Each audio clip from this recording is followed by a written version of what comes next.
So what I hope we could start with is by talking about this complicated, complex nature of the context that we're in, and where does love find its place? Wyndy, what do you think about that? Yeah, I mean, it's kind of ironic, isn't it, that our popular culture is not devoid of the language of love.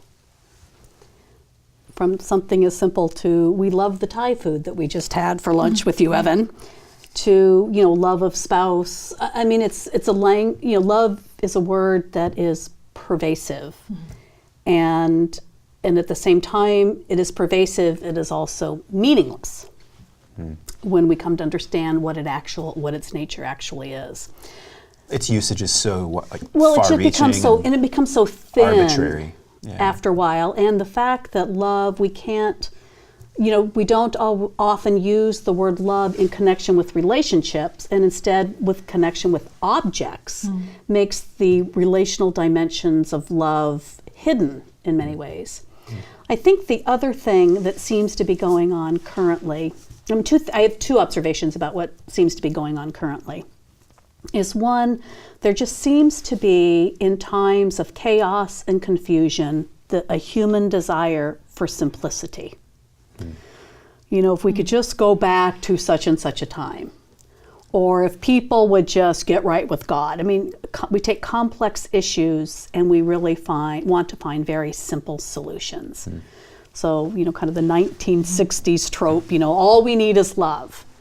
And I was just finishing reading a book by Margaret Farley called Just Love, where she says love isn't the solution. Love has been the problem, the lack of love in very particular ways that have harmed human beings.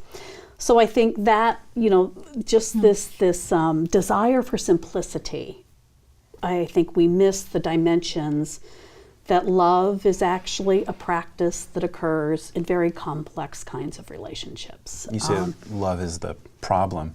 One way to read that is that the teachings of Jesus to love are so radical that it creates these demands on us that are very difficult to fulfill. Jeannine, I wonder if you could speak to Sure, absolutely. I really resonate with that sense that it's such a complex topic, and love has become, it means so many things, that when we come to say, well, the answer is just love, which one of those many things are we then talking about?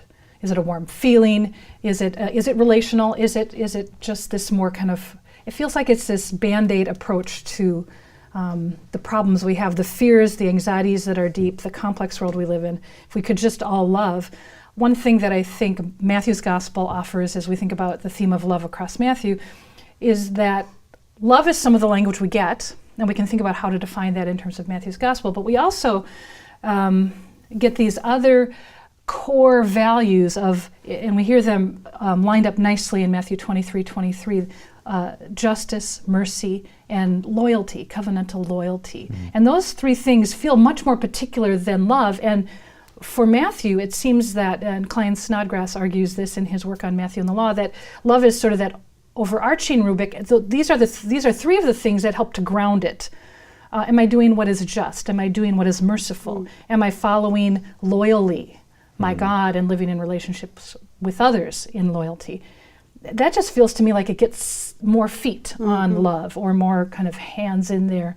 It particularizes it, and that's helpful. And that's a fascinating parallel to the Micah 6:8 passage. And I think Matthew justice. goes there. I do believe that's a evocation. There's an evoking of that text, right?